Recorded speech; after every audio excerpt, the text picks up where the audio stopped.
Good evening, everyone, and thank you for joining us this week for our edition of Sisters of Legacy. We thank you in advance for being here, all your comments, and for your time. We're going to run our intro and we'll be right back.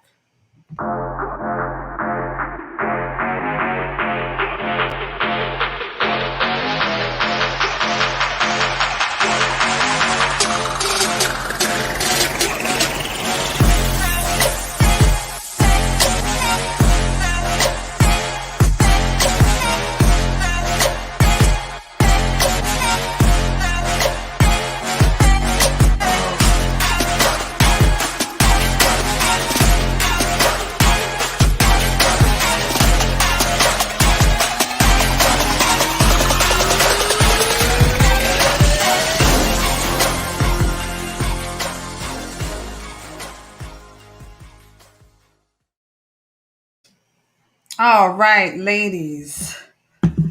Welcome this evening. So you guys can go ahead and, as always, introduce yourself. We have Shanetta McNair.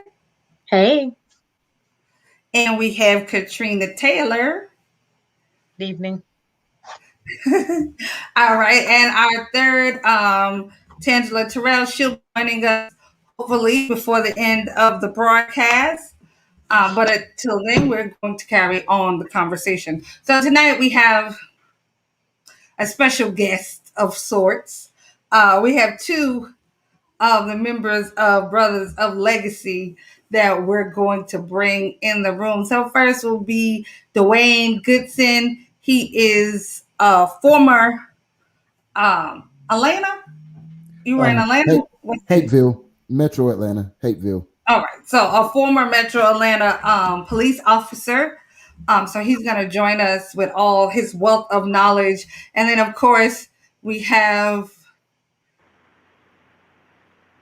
AD, who is joining us with the... I don't know what happened to the hair.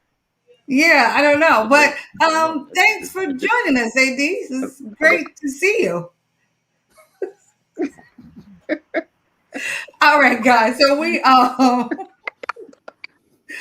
so tonight I just wanted to talk about, of course, the current events, everything that's happening in the media and the news.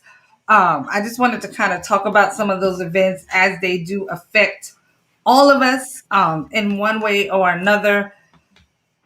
So here we're going to discuss it from our points of view, how we feel about it, what our plans are, or what we think some of the fixes could possibly be.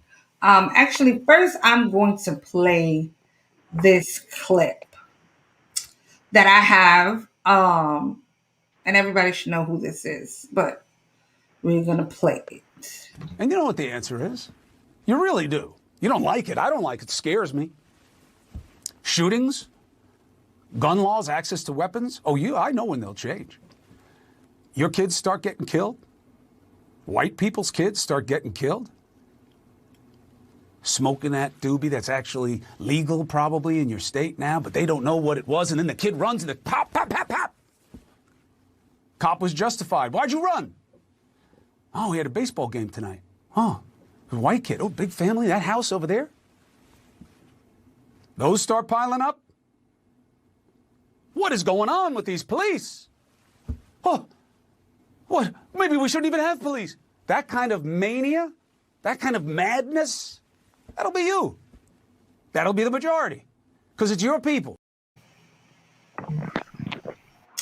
Right. So that was, oh, okay. I don't know why I thought he actually held an office, but that is Chris Cuomo out of New York, and he put up that clip. It's actually longer. I cut it down because some of what was happening in the clip, some of his words were a little, I don't know, a little extreme for me. So I cut it down to the part that I found the most engaging for our platform. So, Shanetta, tell me what's the first thing that comes to mind when you hear that? For me, I heard that clip, that exact part of the clip the other day, and I was actually talking to my husband about it, and it was just like it was kind of like it was hard to hear, but it's kind of like you know it, but you don't say it. It's kind of like the things that we really won't say it necessarily, but we know it. And the fact that he was bold enough to kind of put it out there, and him not being black, but him being a white guy to actually say it and to put it out there and to say, well, if it starts happening in the white neighborhoods, if it's the white kids that the police start shooting and treating the way that our kids and our people have been treated, then something will happen.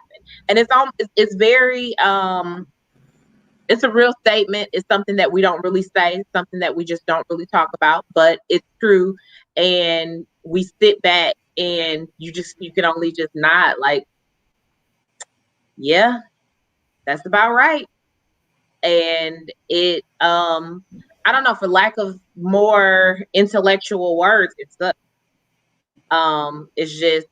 it makes you feel some kind of way. It makes me worry as a mom of young black men, and knowing that I've had to have numerous conversations with my boys about how to behave, and still even having those conversations, I could give them all the instructions in the world, and sometimes that just doesn't even matter.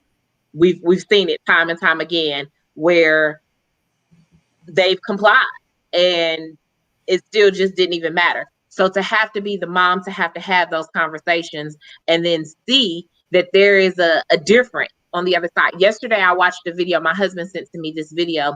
White guy got pulled over.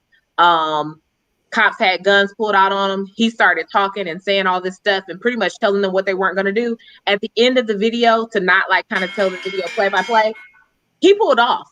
And there was no incident, no anything. Like, he literally pulled off. He left. He had pretty much went off on them, told them they were going to put their guns away, that they were going to stand down, and that they were pulling him over and trying to get him out of his car illegally. They had his door open. He told the officer, turn me loose, release me, let me go, closed his car door and pulled off. And I was in shock that he didn't get shot, because the whole time I was sitting there like, oh my God, they're going to shoot him. They're going to shoot him. And like, we're going to see it. And it didn't go that way. He drove on away, went on about his business, and those two officers were left right there. And it kind of amazed me when it shouldn't have. And when I say I shouldn't have had that feeling of, wow, look at what happened there. But it did. I was just kind of like, oh, okay. That would have been my son. That would have been my husband. It wouldn't have gone that way. Right. So seeing that clip, it makes me say, yeah, he's right. And it's unfortunate that he's right. I feel like that it speaks volumes. But yes, it's definitely unfortunate that it's a right statement. Right. Hey, Lise, thank you for joining us tonight. And Taiwan, right. And he even had a gun. He had a gun. He had a gun in the truck with him, and they were talking about it being concealed. And he was like, it's not concealed. It's not a concealed weapon. I can have it. And it was like a whole, and I was just like, okay, he's gonna drive away. Well, bye then. Absolutely. I saw that same video. So Dwayne, I'm sure you probably saw that clip from Chris Cuomo, but tell me what some of the things that comes to your mind when you see those types of things, or when you hear what he said. First, when I heard what he said, it was, for me, it was a duh moment. I was like, it's absolutely true, but duh. I remember 1996, Matthew McConaughey. He was a lawyer for Samuel L. Jackson in The Time to Kill. Oh, Do you remember his closing statement? You remember he went through that whole brutal description of what happened? And then he said, imagine if she was white. And then all of a sudden, everybody got it.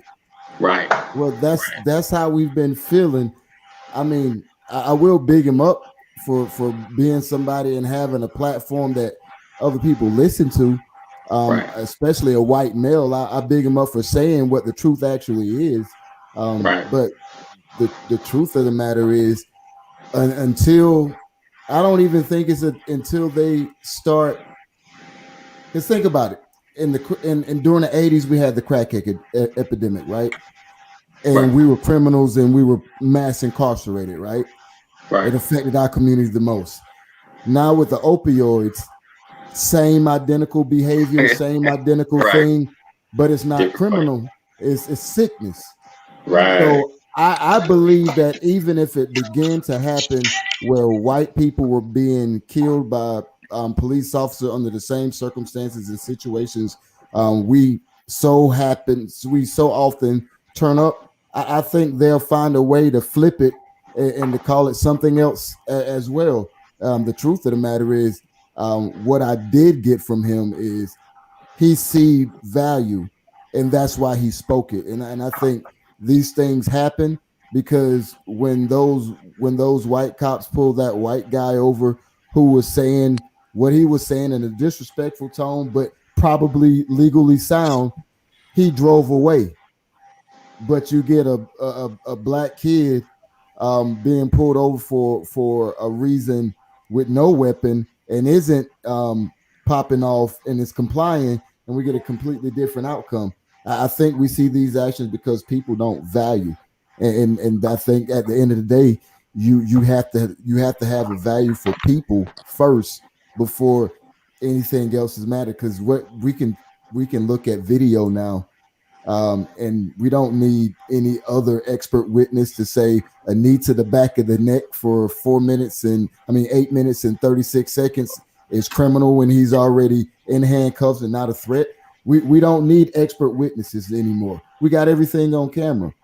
Yet and still, you look at the letter of the law, and the letter of the law is being thrown out because we don't value this person as a victim as much as we value that person as a victim. That's a good point. Trina, I don't know if you were able to hear the clip. Did you hear it at all, or do I need to play it again? I did hear. So, what was some of your thoughts hearing that? Um, I think it's just something that we've seen played out over and over again. Um, and I did miss some of what was already said, so hopefully I'm not repeating. But it's something that we've seen played out over and over again, like the whole war on drugs. Um, when it was drugs in our community, then it was, oh, the war on drugs, and it's such a criminal thing now. With when it comes to opioids, then it's a disease, and people need to get help. Oh, therapy and all these things. When it was, oh, lock them up, 3 strikes you're out. When it was our community, so we've seen that over and over being played out. So you know, I totally agree that when it comes to them, when it's happening in their backyard or to them, then all of a sudden, then things will actually change. Okay. And AD, what were some of your thoughts? Um, it's I mean, it's the truth. I mean, and like Dwayne was saying, I give him props for at least bringing it up or mentioning it. Him coming from New York, a place where those issues have been around just as long as they've been around down south. Same issues with police. In certain areas in certain neighborhoods. Hey, Mother Norris. It's it's. Yeah, I mean, we know the differences, we know the disparities.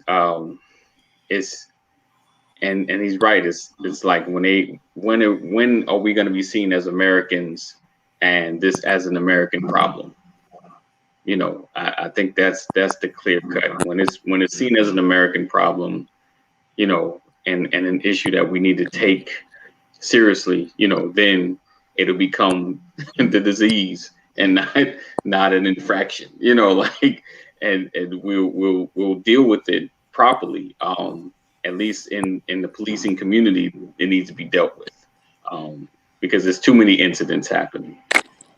And then we see the opposite side of, when they get pulled over, he has a gun in the car. Like, like it's crazy. Like these are moments that I don't care who it is. They could have got lit up. I would totally understand, dude. You had a gun in the car. Like, you weren't complying. You had a gun. That'd been enough. No matter black, white, Hispanic, didn't matter. You asked for it. That would have been an ask for it moment. But we see this disparity, and you just like, how is it? We have our hands up. Like, we have nothing in the car, and not even a good reason to pull us over. So it's irritating. It's angering, but it's irritating. It's like, what's going on?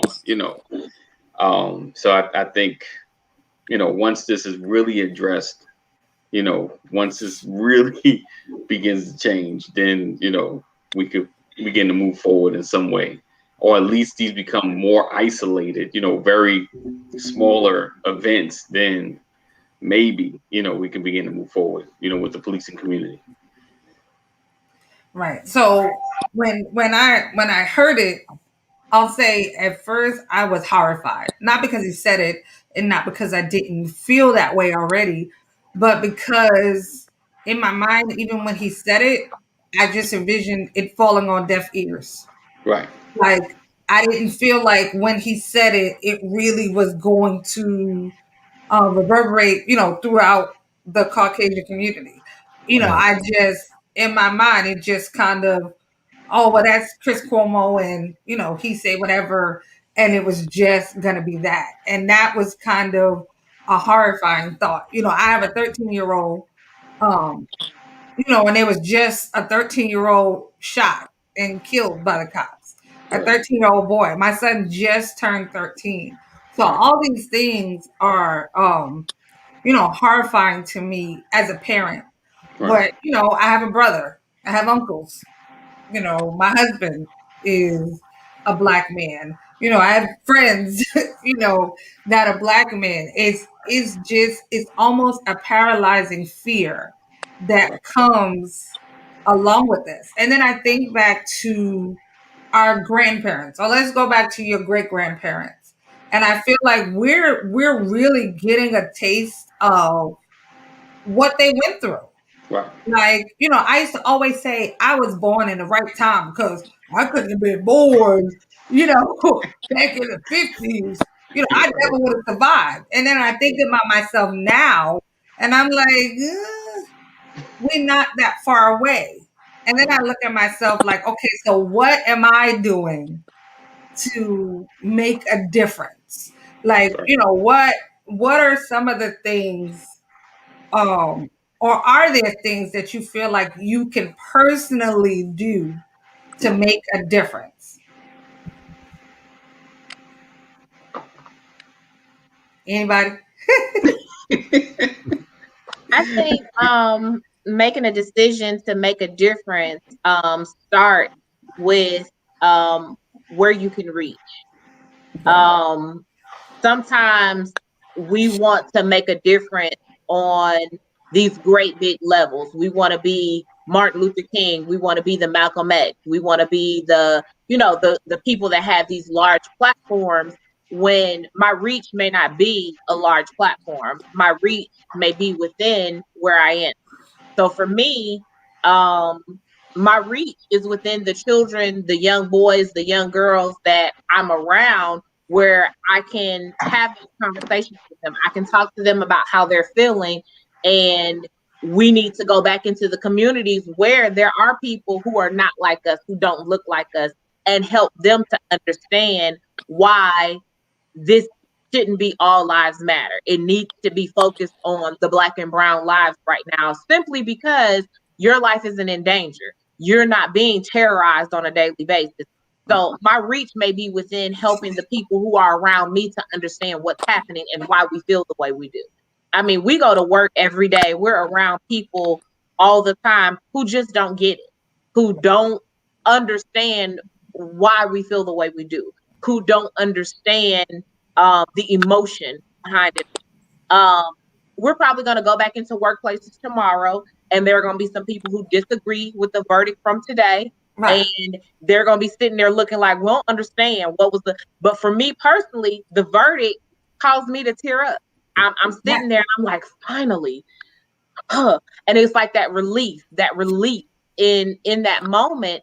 But there's going to be somebody at my job that doesn't understand that. There's going to be somebody that I come across that's probably in my Facebook feed right now that doesn't get it. It doesn't understand that.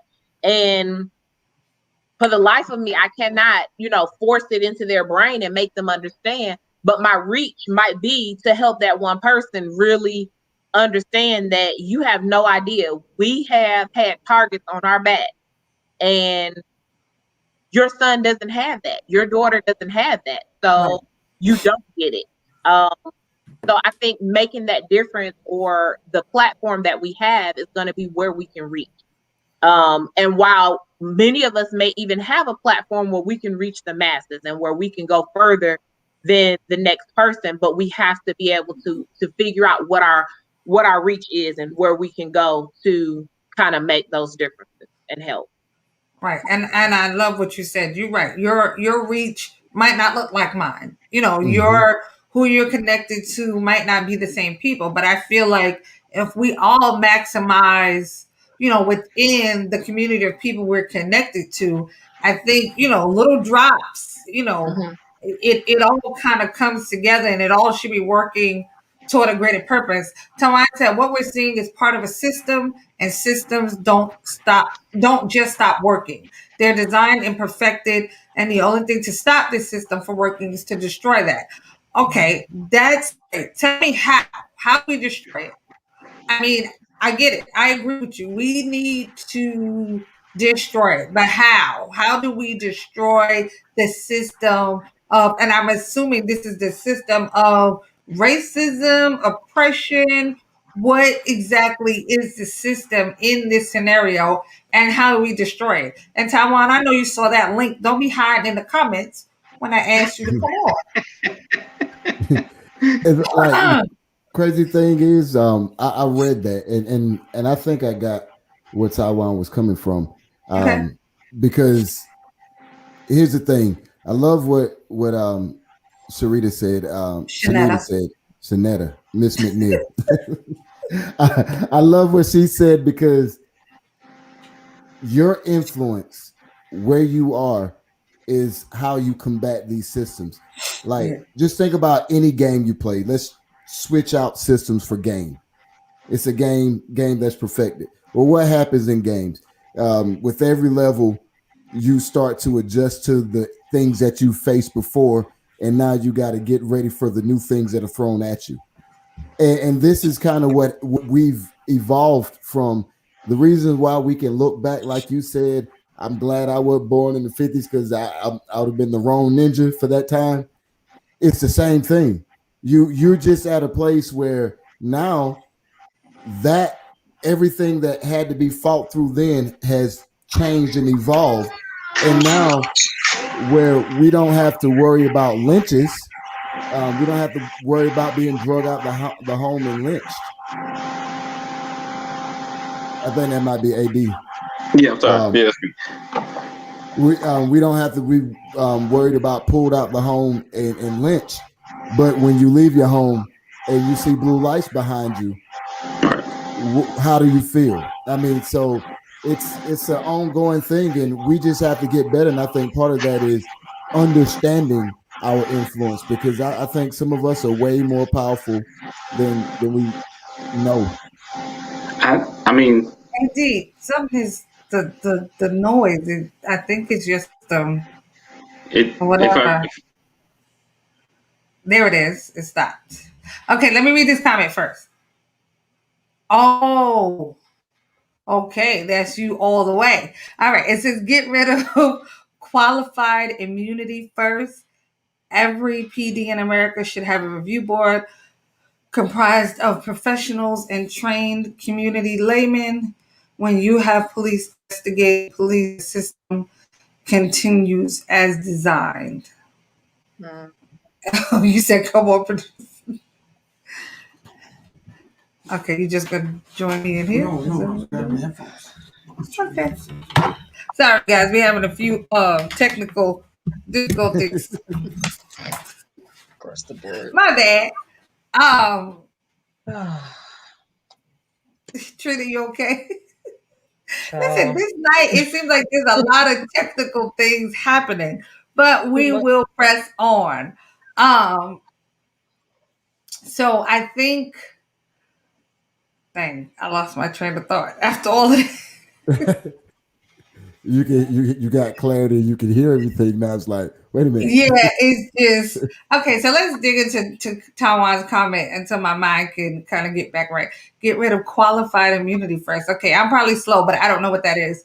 Every PD in America should have a review board comprised of professionals and trained community laymen. When you have police, I mean that stuff sounds great, but how do we implement these things? Like how do we get those things at the top of the list of priorities? How do we even get everybody on the same page to feel like we need the same things? I mean, I feel like for things to change, we need a collective effort, centralized towards focusing on those specific things. And again, this is just my thought. Like, I get it. One group says we need this, one group feels we need that. I feel like we have to figure out how to come together enough to get some of these things to happen. I mean, the BLM movement is great, and the rallies and the protests and the marches. I think all of that stuff is great, but I don't feel like, and I might just be missing it. I don't feel like we have a centralized focus or a list of things, that we are hammering. This is what we need. This is what we're asking consistently, or steps to making that stuff happen. Like this board, it's a great idea. The layman board, who would be on it? Like in every city, would the police pick people to be on it? Would the community? Can I speak on that? Go ahead. Because that's one of those things. Like, Change comes from the powers that be in government. Okay. and that's what I was gonna say. That the second part of Taiwan's answer is this simple. This is where each individual city can hold who they put in office accountable.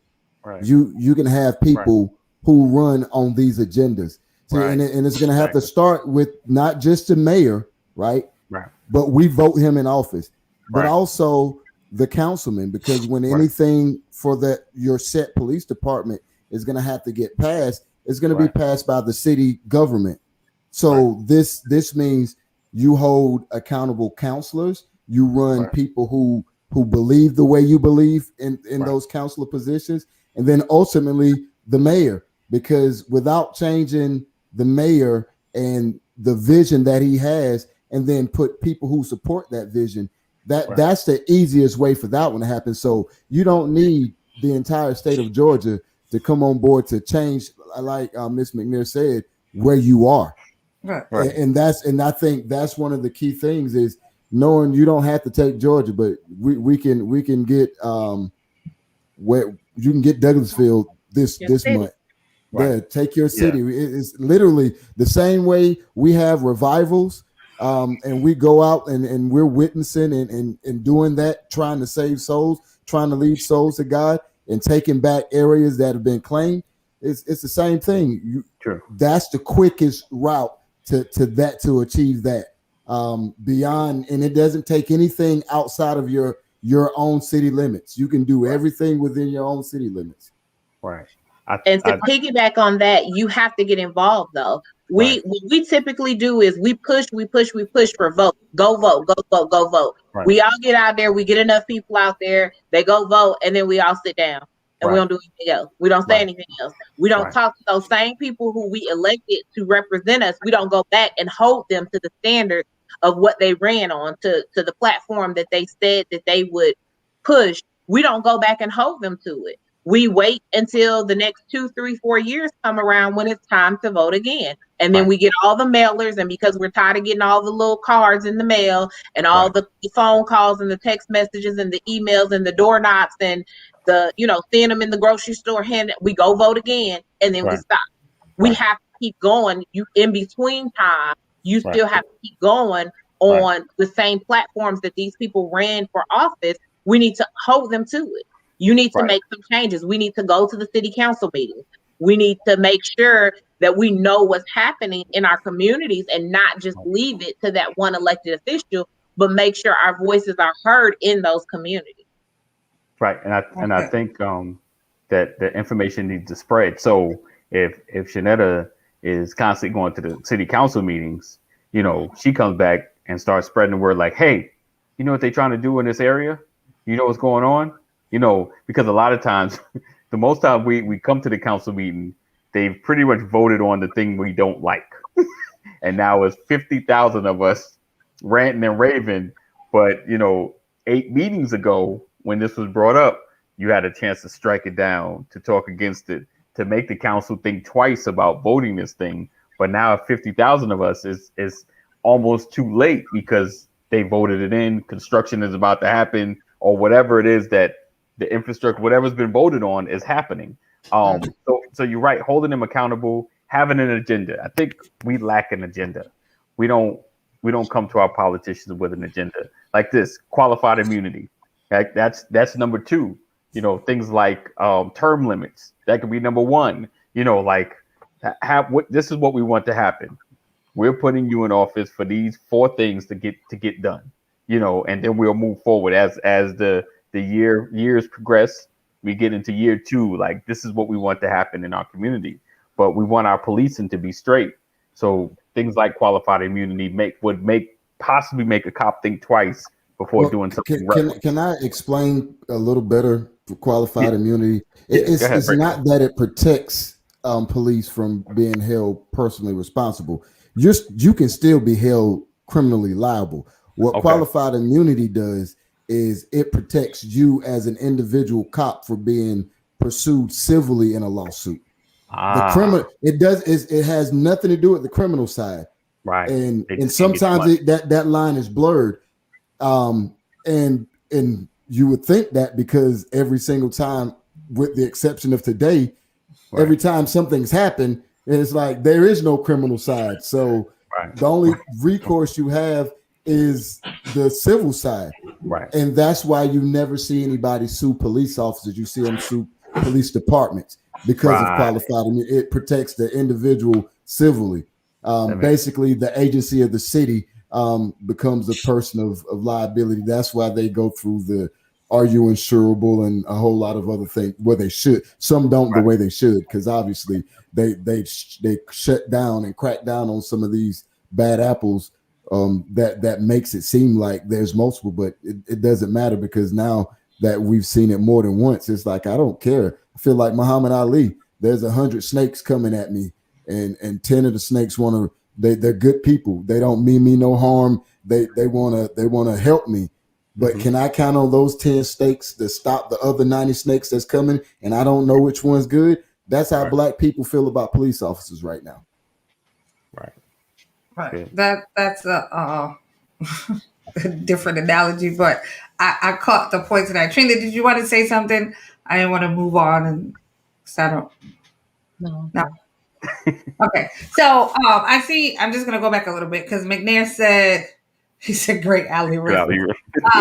McNair said change comes from the powers that be in government. And I heard you guys talking about the voting and whatever. And I think all of that is extremely important. But in our community, let's be honest, how many people actually vote on anything other than during the presidential election? Right. Like this is kind of like some of the things where I was saying we don't have a collective focus. Most people just vote every 4 years for the president. They don't, they may know who their mayor is, or who the governor is, or whatever. But 9 times out of 10, they just know by chance. Right. It's not like because they're actively involved. And then let's think about in our communities, to some degree, we have as much faith in the vote as we have in a safe police officer these days. Right. Our community doesn't feel like there's a lot of security in voting. They don't feel like our voice is heard at the polls, even when we turn out. And I know everybody says, "Oh, well, we voted Obama in." Yes, that's great. But I'm talking about, when it comes time for voting for the mayors and the governors, the people that affect directly where you live. A lot of times it's not us that's standing in those lines. So can you hold someone accountable that you have not voted into office? Right. No, Because not at all. right. But that's my point. So I feel like we, in some areas we are starting at a disadvantage, like that we've placed on ourselves in some Right. areas. Absolutely. Because we're not, it's kind of like we're not seeing the whole picture. When you're playing a game, when you're playing football, you're supposed to, see the whole field and see what everybody's doing and where this one's placed and where that one's placed. And it's almost like we have tunnel vision. We just see one thing and we're not seeing the whole board. So how do we change that? How do we change that in our communities? How do we get people to see the value in some of these things, in voting, in being in the council meetings or the town hall? How do we go about changing that? Because I believe like all the conversations are great. And I'm speaking mostly for myself because just like y'all, okay, so I haven't followed the trial. I didn't follow, I just couldn't. It was just every time I tried to watch, it was just something that was said that was putting me in a crazy headspace. So I didn't watch. But today, when I saw they was about to do the verdict, I grabbed Anthony. I'm like, okay, we gotta watch. We gotta stop everything to watch this verdict. And he was like on 1,000. Let me just say that because I know he's not to share that. So like I'm holding his hand. I'm like, okay, we going, it's gonna be all right. I felt like my son was on trial somewhere. The amount of tension that was connected to that. We sitting on the couch holding hands like 60-year-old people staring at the TV, trying not to cry. Like, so how do we take that feeling that so many others in our community was feeling? How do we put that feeling into action? One foot in front of we got to start. There's a Chinese proverb that says the journey of 1,000 miles starts with a single step. Now, if you know your references, if you've never voted, if you've never voted, okay, cool. Today, the rest of your life starts right now. Nice. So if you haven't, don't cry over that. You can't change it. But what we can do is we can change what we do from here forward. So we know when presidential elections are. Now let's find out when every election in your city is. Find out when every city council meeting and a lot of places put these out publicly. So set an alarm, set something on your phone. Hey, city council meeting. If you can't go there, check it out so you're aware, and then start being a part of the community. We have agendas. Right, but seriously though, you just have to do better today and tomorrow than we did yesterday, and we already know we got to work twice as hard in many cases just to get the same amount of shine. So just know that it's going to be an uphill battle for a little while. But let me tell you one thing: when you start to run your cities, that battle doesn't. It's everything seems easy. Everything seems easy after you got the heavy lifting done. Until the next. So yeah, you want to read the comment and then you can make your comment.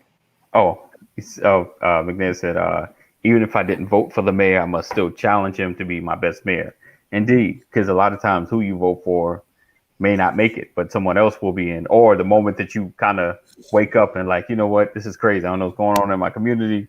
I'm gonna go see the mayor. Like what's going on? Why is this? Why is that? Why are we struggling here? Why is this community not having? And that's the point. You start holding them accountable and knowing what's going on. And like Dwayne was saying, voting cycle. There's a 4 year, there's a 2 year, then there's the off cycle voting. And to me, this is where certain sheriffs and certain mayors stay in office forever because it's not in the regular cycle of voting, and people miss it. You watching for the signs like vote, wait, vote, vote for what? And there's so much more. There's referendums. There's money being voted on. And you have to constantly watch this cycle. And I think we miss out on the biggest part of our community because we don't vote in those elections. Those are the very important little intricate things that you realize, how did that person get in office? I don't even know who that is. When did they run? Yeah. But the people that are conscious of voting, and these folk know who they are, and they go to them like, hey, I'm the guy for that job, or I'm the girl for that job, or lady, woman. So it's important that we are focused on everything happening in our community, that we're not falling into a slump. Like this is what happens, right? We have a victory, then we're like, all right, we're good. It's going back home, pack it up, because it's funny or not so funny. The verdict went down, and everyone was like, oh, he wasn't guilty. I mean, he was guilty. I then, like, I then, I guess, let's pack it up, But Sam was saying, like, this should be the moment that you get on the bullhorn and say, okay, now that we got the verdict, this is what we do next. Just what, an action plan. I think it was fair. And like I said again, we miss out on that agenda. What's our agenda? What are we holding our local councilmen and our mayor for?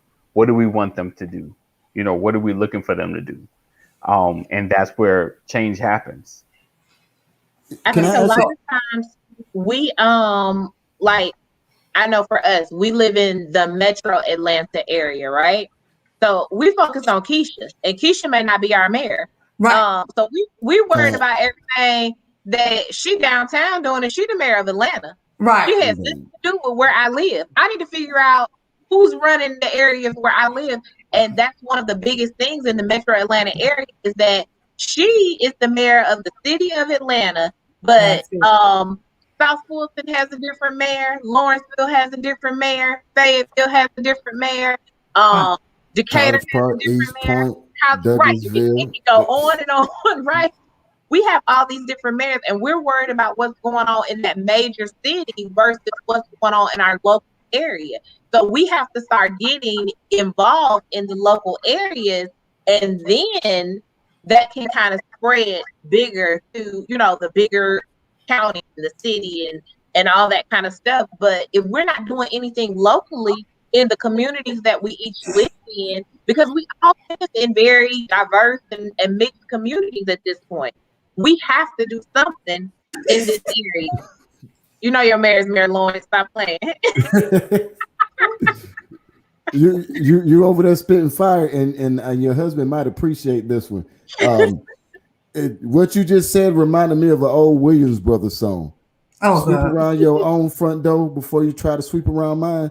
We sweeping around every door but ours. Right. You're absolutely right. Because I was just thinking when Eddie was, after he made that comment, I was like, what would have happened if they would have came back and was like, not guilty? Can you imagine the emotion and how we would have exploded and burned cities down? Mm-hmm. Everybody know that it's like, okay, Rodney King. Oh, okay, bye LA. That's how it went. Mm-hmm. And that's what would have happened. So let's take that same what if energy and focus it back into our communities to make sure that this doesn't happen again, as opposed to reacting to it again. Right. Yeah. Right. Like, so I live on a dead end street. So like you go and there's a curve, and then not the house on the curve, the house next to the house on the curve. Mind you, she can't see my home from her house. She can't see my neighbor's home from her house. This lady has called, she's called the dog people, I'm pretty sure, about my dog barking that be in the backyard. She called people about what my neighbor has in his backyard. Right. Not like I didn't even see the stuff back there, and I live next door Right. to the man, but she saw it somehow Right. from her house. Like she's so invested in what, of course, there's several words you can use, but she's so invested in what's happening in this neighborhood where she lives and where she pays taxes and all those great things that she all the way around the block Right. noticing what's going on over here. Now, for me, who is the person business that she minding, I ain't feeling it. But Right. on the flip side of it, when you think about it, like she's so invested in where she lives, Right. she gonna make sure that my dog ain't barking more than 30 times a day. Yeah. She gonna make sure that the neighbor clean up his backyard. Um, you know, which in turns translates to a lot of things. There's a lot of things that don't happen on my block, Right. probably because of people like her. Mhm. But then I think about, the flip side of some of these communities that we live in.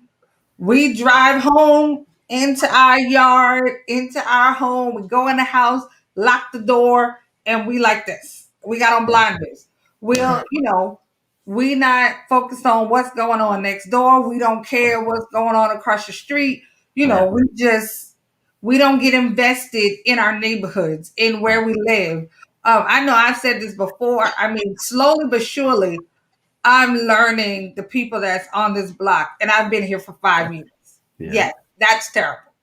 5 years, and I don't. And some of them is just nicknames of what I call them, probably not their actual names. Like, and that's how we live. Like, but that's to the detriment. Yeah. That's to the detriment of our neighborhoods, though. Like Right. I feel like we have to get more invested Right. in Right. in our neighborhoods, in our communities. Right. Well, he's involved neighborhood watcher. Right. Yeah, Yeah. she Very she much so. absolutely is. Very much She's so. overly involved. But Right. when you think about it in the broader scale of things, you need those type of people in the neighborhood. Like the Right. elderly man across the street from me, Mm-hmm. he fell out in his bathroom. They're not Right. sure what day, but Right. because she hadn't seen him in like 4 days, Right. they done called the cop, Right. broke him through his window, went in there and found him in the floor where he couldn't get up and had to be Right. taken to the hospital. Right. Wow. Just because she's overly overly involved. Right. But Yeah. Very much so. they potentially could have saved his life. He Yeah. would have been down there God knows how long. Right. When did that change though? Because it used to be that way. At least for me, maybe it's a Southern thing. I don't know. But Oh, like no. me Don't growing be up, trying to throw jabs at New York on the low. no. I promise No, I'm not. no. I said Park and maybe drive not stuck because together. I know there's three of y'all here who may be able to explain differently. But I knew, like for me, I knew, and everybody in my town just about knew me because of who they knew my mom. So my mom would get phone calls depending on where I was in town. Hey, Dwayne was over here. Hey, Dwayne out here with 5 little boys. I don't know what they're doing, but I got an eye out. I mean, but that doesn't happen anymore. Not even where I grew up. So it's like that evolved. I mean, I like to think that there's a place and a time where if any of us see another person's child who we should know, like we looking out for them. Nobody's fitting to snatch them, or nobody's gonna. If I see Sam at the gas station, AD ain't got to worry about nobody trying to snatch her purse because I got her. Like that type environment. It doesn't happen anymore. When did we stop loving each other that way? It changed when we stopped being villages. We all started moving to these other communities, and we thought we arrived, and we didn't need each other anymore. We didn't need the communities that we came from anymore. And when we arrived at all these places that we were going to, we stopped being community. Right. We really did. And I mean, you really have to go back to that old school way of doing things where we can be each other's keeper. We can be each other's company and really look out for one another. Right. And we just stopped. Right. Right. We have Right. the same Okay, relationship we had in the past. hold on. So, Manaris said the information for people we are voting for is not time, so you don't know who to vote for. I will say I feel that way too. So I'm not gonna try to make it seem like I always catch the vote because a lot of times I feel that way too. Past, sometimes it's driving by and seeing signs. A lot of times I don't know all the people that's running. So I definitely Right. agree with um sometimes it is kind of late. We got to figure out. Listen, I think Well, there's some secret emails and notifications that go out. There's some lines of communications that we really have to figure out how to tap into. And I've been like, so serious. follow them city pages If on you all well, these social media. Yeah. and also if you go to Ballotpedia, it'll give you all. You go to your local. It can actually go down to your local and show you what's on the ballot for each city everywhere that you're voting, so you know what you're voting for. Ballotpedia. It gives you your people that are running. Once the time to run closes, you get to see who's running. Now, I will say it still sucks because as a private citizen, if it's my first time voting or running, you won't know much about me other than any business dealings I might have had or maybe my criminal record if I have one. So it is hard to know that. But if they have some kind of political record, you'll find out about that. So Yeah, ballotpedia.com. yes. All Or right. is it, I think org, maybe org. Okay. Now you're giving me bad information. Hold on. Don't We'll do be that. back. So Okay. yeah, it gives you an opportunity. And there's another one because I talked about it on my other show. So yeah, Ballotpedia, That's and I it. think you said the internet made the world smaller while community became more alienated. Yes, we don't bar right, but I think you know Yeah, what it's somebody need funny. to tell my neighbor that because he just bought a whole pack of sugar, not a cup, a pack. I was See, about to that's say, I lived some places. Anthony can tell you, we lived some place, and the yeah, girl she used to come borrow everything. And then one day she asked, "Can I borrow a pack of chicken?" And I chicken. was like, "That's it." I Yeah, was like, "I'm you done." can Like, have it. I ain't want it back. Right. I Yeah, was don't worry. at that We ain't point, gonna I was over it. I was like, yeah, "No more." Like, yeah, I mean, yeah. how much It's all can yeah. you Thank you, Mike. can you borrow from somebody? Yeah, Like there has to be a limit. But I yeah. agree. We don't borrow sugar. We don't when you cooking out, hand over hot dogs over the fence and Well, stuff. see, Like we don't do those types of things. because like you said, the overly nosy neighbor, there's a cost to it. Like you want them to kind of protect your spot, but at the same time, they're gonna call you out. If you got mess going on, that you just like, I just need a minute to put this car on the front lawn while I move some stuff around. So cost to it. And I think we decided we don't want the cost anymore. We rather just leave me alone. I get some security and I get a security system. Hopefully by the time they go off, the police will get here before they steal everything. So Not it's honest, everything. 'cause, It it's really just is. We got to start looking at the it as an cost. investment again, though, Yeah, because it Right. is. like it really like I make it my business. Maybe it was I don't know if it was the intel analyst in me or if it's the police officer that used to be in me or the fact that I was the baby of 11. But I never had issues. Sam, I could be your neighbor and you would talk about me to your husband because I would be like, "Hey, you guys want me to take the trash down to the thing for you?" And you could be like, "No, I got it." I'm like, "Hey, I'm cutting my grass. I noticed your lawnmower been broke for a little while. You want me cutting this side of your yard?" That's the I type of let you neighbor cut I the am. grass. I would See, let but you cut the grass.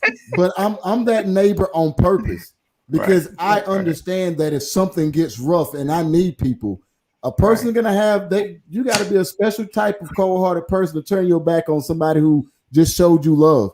Or if I'm out of right, town and, right, and my wife and kids are here by themselves, right. I need to know that there's 4 or 5 people that's running to my house. Definitely. If Right. Absolutely. and, That's and, too and much. it's one of those things. It's like community is it's you're protected in a Right. community. Right. And when you're by yourself and you put yourself on an island, it makes life hard for you.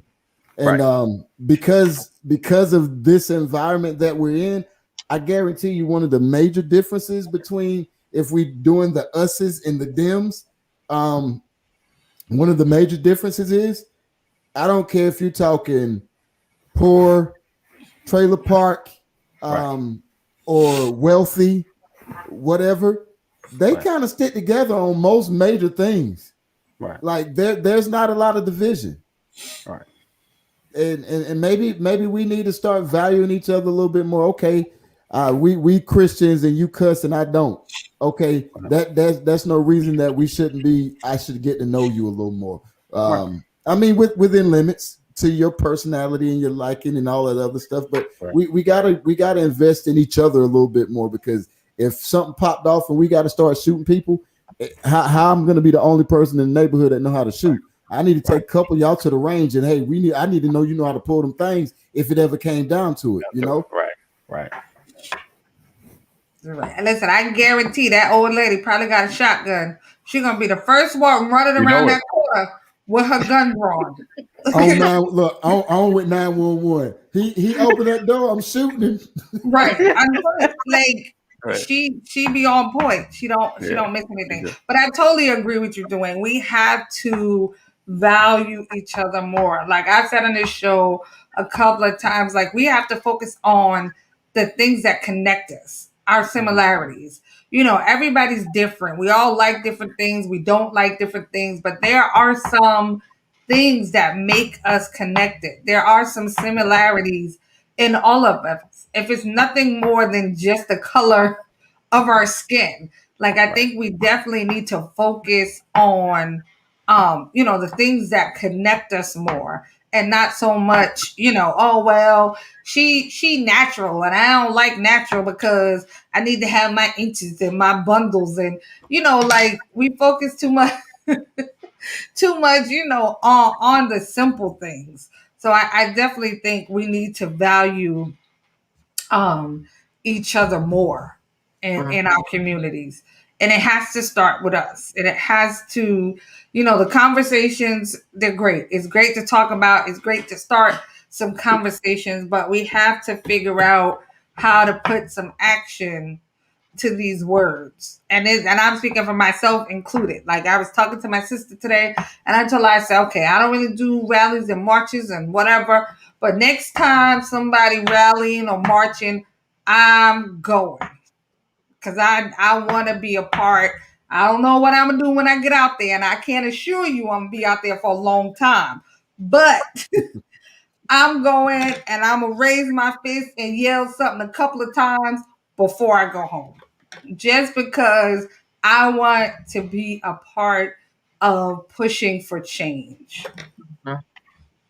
They're gonna capture you and put you on a history book. You're gonna be like, listen, the sad part, I'll probably be the first one they put in handcuffs. I ain't got no, that's how you know you ain't got no business out there. But, Dwayne, I'm just going to call you. You'll come get me out.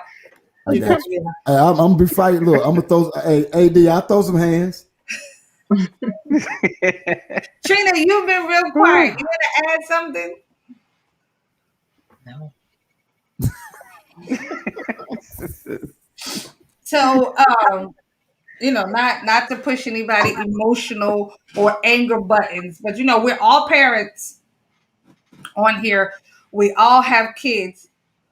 Hold on, let me read this before I finish my comment. I think our community should study and imitate the Jewish and Asian communities. Their communities run proficiently, crime is low, they're financially doing well, and people are held responsible when laws are broken. I actually, well, I don't know about those particular communities, but I agree. Me and Anthony have talked about that plenty of times. I feel like Dwayne was saying, when things change, back in the day when there was stuff happening, the men in the neighborhood, if it was somebody beating his wife, the men would go over there and tell him, stop hitting on that woman. If somebody kid was getting out of line, you can go get Mr. Johnson from down the street or whatever it was. Our communities did stick together. We policed ourselves. And I feel like that would be a large piece of it. Me and Anthony always talk about the whole no snitching. When Pookie is climbing in and out of people's windows, but you won't tell on him because that's your boy. So I mean, all of these things have many layers, but I did agree that we need to figure out how to police ourselves more. Most people snitch. I He's the don't most care people what they snitch. say. I don't care what they say. Most of them snitch. Look, I put handcuffs on the dude who had 8 counterfeit $100 bills. I ain't asked him not a single question. I just had handcuffs on him. He done told me who, he done told me where, and he told me which ATM. I ain't asked one single question. I just got out of jail yesterday for armed robbery. I ain't going back. I'll tell you everything you want to know. I ain't even asked. That was with no pressure. I'm just saying, most of these people who talking about no snitching, they snitches. Nobody will go to jail, right? Nobody will Well, go to jail. and snitching is for the streets. If you ain't in the streets, don't say nothing about snitching. If you selling dope to somebody's family and they call the police, that ain't snitching. Right. Snitching is when the dude that you just robbed for that 8-ball, when that's snitching. When you tell, oh yeah, J Rock robbed me last. No, that's snitching. You broke in my house, that ain't snitching. Right. Right. I agree. But the same way, if I know Anthony done broke in your house, like, I don't just act like I don't know because we friends. Like, I have to tell. Like, so I said, if we're being honest, I don't think there's a Black community in the country ready to police itself. I think policing ourselves is a nice catchphrase, but we're nowhere near that.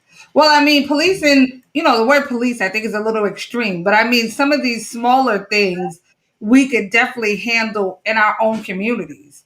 Like there was an instance, a guy, he had some mental issues. Apparently, the whole community knew that he was struggling with all this stuff. He was outside one day waving a knife around.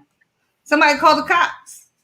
And then when they shot him, even though they were wrong, don't get me wrong, everybody was like, well, they didn't have to shoot him. He ran in the house. He ran in the house with the knife. But if everybody knew that he had issues, where was the family? Why didn't some of the neighborhood people that knew him try to help? Like, I think policing is extreme. So I agree with you on that. I don't think we're ready to police ourselves, but I think we can definitely minimize police contact in our neighborhoods. Financially sound. Right, if we got more involved. I think financially sound communities can do that, because most crimes, especially in Black neighborhoods, stem from the lack of, whether that's education, whether that's money. I'm just saying most. Like, I'm not saying nobody's gonna break in a car in your a mile from your house. I'm not saying that's not possible, but you don't have to worry about 4 drive-bys and the dude in the on your block beefing with somebody 2 blocks over because you're both of y'all selling weight on the same block, or you don't like him because he said, she said. You don't get that as much as you look at the Chicago's, the South Side of Chicago's, and the areas of Brooklyn that that gentrification has left them no place to go. In those type areas where you don't have jobs and it's all about low hanging fruit, in those areas, I'm not saying you get somebody from outside the community, but you need to hire somebody, because they're not going to police themselves. It's going to be the wild, wild west. It's not like a drug dealer is going to go to the cops anyway. Hey, yeah, I just got stuck for 4 bricks. They're not going to, so they're going to do what they do anyway, and we see what the results of that is. Right. I think, but I say all that to say that we got to have that financial freedom too. We got to have that, because without that, we depend on the system. And one of the ways to disconnect from the system and how to not let the system affect your life is not to need the system. And that's where most people get screwed, is because in some way, shape, or form, we're relying on something that we need that's not in our best interest. Okay, so Dwayne, I'm gonna put you on the spot. I guess you get the hot seat because you were a cop previously. So for parents of teenagers, parents of young black males, how or is there any way? How do parents protect their children? What do we do? What can we do to protect our children? Number one, be brutally honest with them. This is not a place, and this is not a time for us to try to shelter our children and have them walk into situations unaware. So we have to be honest with our children. Number one. Number two, we have to start allowing our children or introducing our children to what legalities are, what you can and can't do. The fact of the matter, the guy with the gun on his passenger seat when he got pulled over, every single thing he said was correct. The difference was he drove away probably because he looked different than us. Right. So knowing the law is one thing, and then two, don't go anywhere alone. Make sure you're never by yourself. Even in the wild, we see predators target the slow, the sick, and the ones that are alone and separated from the groups. It's no different. People treat you different when there's 5 people around you than when it's just you. So yeah, you gotta know your surroundings at all time. Teach them accountability within themselves. Look, tell them, be real with them. Look, I know you might not want to go, or you might have plans to go to a different place than you told me, but hey, 13-year-old kid here got killed. 12-year-old kid playing cops and robber in Ohio gets shot 12 seconds after the cop pulls up. It's a horrible thing to look at our little innocence and have to prepare them for a big world. But if we don't prepare them for a big world, then their innocence is going to be crushed for real. Right. Good. Wow. Okay. I have a question, I guess, for everybody. So I am, I think y'all know that I'm a school teacher. So my kids are like 13, they're 8th graders. And we're coming up on this. We actually start tomorrow. We're going to be reading this book that actually fits into this conversation. And I was a little apprehensive about this book with the kids. The book is called Stand. So it's is written for a younger crowd, but it's based off an original book from another author, and he kind of co-authored with Jason Reynolds to write a teenage version, and then later this month or next month there's a kids version coming through. So the book goes back to, it talks about slavery, it talks about Jim Crow, it talks about the progression of Blacks in America, and it brings it all the way up to today's time with our young people, or with us. And so ideally, we're presenting this book to our students, and I felt like initially it wasn't a conversation for school.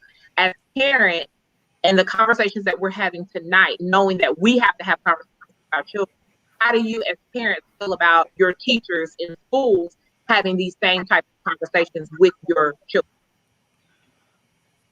Well, I'll say for me, Anthony, no, I don't wait. Like, we've already had several conversations with our kids about lots of things. I mean, even in school, I think right now, my daughter, today they had the conversation on, feminine hygiene and that type of stuff. And so she was coming, to kind of tell me what they went over. And I was like, okay, so what did we already talk about? Because I had already talked to her about it. So I say as a parent, for you have to look at it both ways. There are kids that there is no one at home available to teach them some things. So I think the school is trying to, whether it's a bad attempt or not, I feel like it's an attempt to fill the gap for those kids that don't get it at home. So sometimes you kind of gotta, I guess, bite your tongue on some things. I would just be mindful of talking to your kid and seeing what the school said and seeing, if you need to add to something or if you need to correct something, because Right. depending That's on who's having the conversation, right. it can be steered a certain way. Right. So I would just say, like for me, it wouldn't bother me because I've already talked to my kids about all of it. So Right. I want them certain things I want them to hear from me first. And Right. then so that way when you try to add something, they be like, well, mommy already said, or well, Right. daddy already said. Right. So for me, it wouldn't bother me because I've had all the conversations, but I do always ask, okay, what they say. Right. What was the conversation? Because I want to Right. know what What you're they teach saying, you. and I want to make sure that what you're saying is in line with what I'm teaching them. Right. Definitely. I'm like Sam, but much doesn't bother me because I'm the nosy parent anyway. Hey, what you doing? What you learn Right. today? Oh, really? Because like I was my children. He was writing a paper um, about the Declaration of Independence, and the teacher had certain bullet points that she wanted them to address, and one of the bullet points was who was the Declaration of Independence not written for, and me, I'm sitting back like, oh, okay, I want to hear this mess. Oh, all men are created equal, huh? And and he was like, no. I was like, huh? Because I was ready to make some corrections. And he was like, no, my teacher said that this was white males in America because black males were slaves and not citizens. I was like, well, at least he said it like that. But Right. what it did prompt me to do is to get to know my kids' teachers, Right. like beyond just this is my child that's going to be in your classroom. I, Right. I pop up every now and then, and it's about my kids, but it's about me figuring you out a little bit Right. too, so I know who I'm trusting my children to. So Right. yeah, it's like knowing that part. It depends because I don't know how I would feel about a white teacher that I didn't know Right. having that conversation with my child because Right. too often it's been whitewashed. Right. Right. But Right. you, Right. obviously, I'm my guard is down, Right. and you probably can't be worse than me because I don't hold punches. So I tell my kids if you can take me, everybody else it should be easy. Yeah. Trina, did you want to say something? You killing me. You just sitting. Um, I mean, with regard to having a teacher, if they were Caucasian, then seriously, I would have more questions about their point of view, Right. where they're coming from with teaching on race, because I don't know what your point of view is. Right.